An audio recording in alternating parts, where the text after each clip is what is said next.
Hi, I'm Tom Clemo, the Deputy Incident Commander of California Team 15. One of the most important things that our team does is take care of the safety and well-being of our firefighters. Several years ago, we had an IWI incident that led to the creation of the room that you're in right now. We dedicate an incident within an incident room or workspace, in this case a yurt, to assure that we can coordinate and collaborate to take care of the safety and health of our firefighters. As our safety officers will show you shortly, this room is designed for the boots on the ground firefighter. Any incident that occurs within the box that we are managing, we are responsible for taking care of that individual or individuals, and this room is dedicated to them. On behalf of California Team 15 and the Forest, we greatly appreciate the support we've received to develop this room. We have a tremendous amount of respect and admiration for our safety officers who have brought us to this place in creating this space, and we hope that we never have to use it. In the event we do, we are ready, we are prepared, and we are well trained. My name is Tom Zeulner. I'm a safety officer on California Incident Management Team 15, and we're here today to introduce you to the Team 15 IWI meeting room, and with me is my partner, Rick. And my name is Rick Bertram. I'm also one of the team safety officers with Incident Management Team 15. So basically on entering this room, we'll go counterclockwise, and you'll see to the right, first thing out the door, you'll see 6 plastic tubes. They're all adjustable for the length of the charts that they hold. And these 6 tubes correlate with the information that you'll see momentarily that is put up on these walls. Next to that, real quick, you'll see a little safety document box, but we've made it our IWI box, and it's just office supplies. However, the most important thing here is we do have a flash drive. So if Tom and I are sick and Brent Kaiser, who's our other team safety, is sick, anybody can come in and basically take this information and build this room. So we have it on the flash drive. We also have a pamphlet with colored pictures of every board and every station in this tent. Moving on to the next table, we have cheat sheet cards for all the incident positions, whether you're planning, logistics, safety. You can pick up one of these cards. It can show you exactly what you need to do when there is an incident within an incident, and those are the position task cards. Also on this table, think of it as supply office. We got IRPGs, post-it notes, notebooks. Most important thing we found from our team from experience is having a corrected IAP every day, and we put 15 copies of that in here. So if somebody's assigned to one division but they got changed, we know that, and we try to put these out by 9 o'clock in the morning. Also on this table is our incident emergency plan, updated every year. It's input from the team of how we want to operate this incident within an incident room, and it gives us some guidance and direction of how we should do things in the proper way. So continuing with this,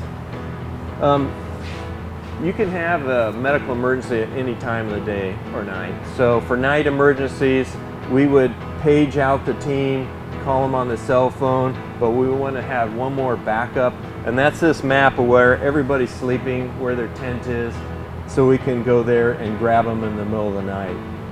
As I said, during the day we text and call, and then they hear on the radio that there's a IWI, and they come to the communications trailer. From there they come and set up this room, and they start working in here. Next to that, operations map, updated daily. We have 3 of them in this room because we figure the incident commanders will be closer to this one. Other people will be looking at the one on the table, and there's another workstation that has an operations map on another board. So Tom mentioned that we have 3 ops maps, and I'll just throw out the second one here on this center table. Just kind of a big work area that some of the operations people or whoever wants to use it can. Again, we're trying to spread out our operations people so they're not all caked up around one single map. And over here, the next one, there is another operations map. And right next to that is our transportation map. Because if there's an IWI, it's important to locate where they are and then figure out the best way, the best access to get them in, get someone into them, and also get them out of there the quickest possible way. We've found out over experience and time, it's good to have an air-to-ground transportation map. If somebody is injured in the perimeter of the fire, what's the quickest way to get them to the hospital? Well, in this case, this fire was smoked out for many days. And so you might have to have ground ambulance take somebody to a place where a helicopter could pick them up. And so along this particular road, we've identified a number of places where a helicopter could pick up a patient from a ground ambulance. So this comes in quite handy. Moving over to the medical incident plan, or the 8 line, this is what's on the back of every IEP we produce. So it's easy to get to patient information, how to call in a medical emergency, how to dictate which level of service they need. It's a green patient, a yellow patient, or a red patient.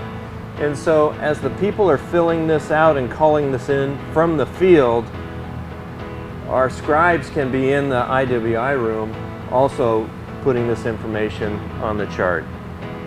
Incident medical response transportation methods. We've identified all these different ways, either short haul, helicopter hoist, helicopter, medevac with rotor wing or fixed wing, air ambulance, ambulance 4x4, 2x4, agency vehicles. So these are all different ways a patient could get to the hospital or to emergency care. So we want to identify numerous backup systems. Say we can get the person out with an ambulance, but we want to have a medevac helicopter en route as well, in case the patient goes downhill in their illness. So we put them en route, we put when they're at scene and when they depart for the hospital. And this one just happens to have patient 1, patient 2. Next to it is a list of all the local hospitals, what it takes to get from the fire to those hospitals, and what level of trauma center those hospitals are, and if they can accept a type 1, type 2, or a type 3 helicopter. Next to it is just a blank butcher paper. You know, if you want to draw a diagram or something of your incident, you can do it right here. Here actually is probably the most difficult station in the whole room, and we basically called our IWI notes, and it's got a time and significant event stamp. This person is usually out of the PIO shop. We've kind of designated this designated scribe for the team, so they're going to take neat notes. It's going to be a constant job. We did an exercise the other day, and we had one full page probably in about 15 minutes of the exercise. So they can go from this page to that page, and if they even have to, they can go to the blank page. And backing up just a little bit, those tubes that I showed you in the beginning, all of those tubes have spares. We're trying to carry 6 of each one of these forms. So if the incident is more complex, more patients, or is a longer duration, we can go to those tubes, pull some more sheets out and put them up. So there's 2 of those.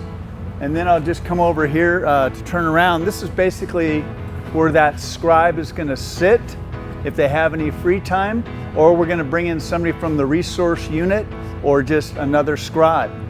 It's a workstation. We have a radio, and we also have a radio in the back. We have computers, so we can even bring in our GIS people. So we have a lot of capability here for mapping and different needs for the different resources on the incident. For the last board, we've put up 6 of these 4x8 sheets of plywood. Come in real handy. It's what we needed to outfit this yurt. What we have here is an outgoing statement approved by the IC. This is what's going to go out to the news media. So the most important thing is whatever gets listed here, the who, what, when, where, and why of this particular incident within an incident, that it gets approved by the IC, timestamped. Unfortunately, our team had a line of duty death, and we had to make up a list of people that need to be notified.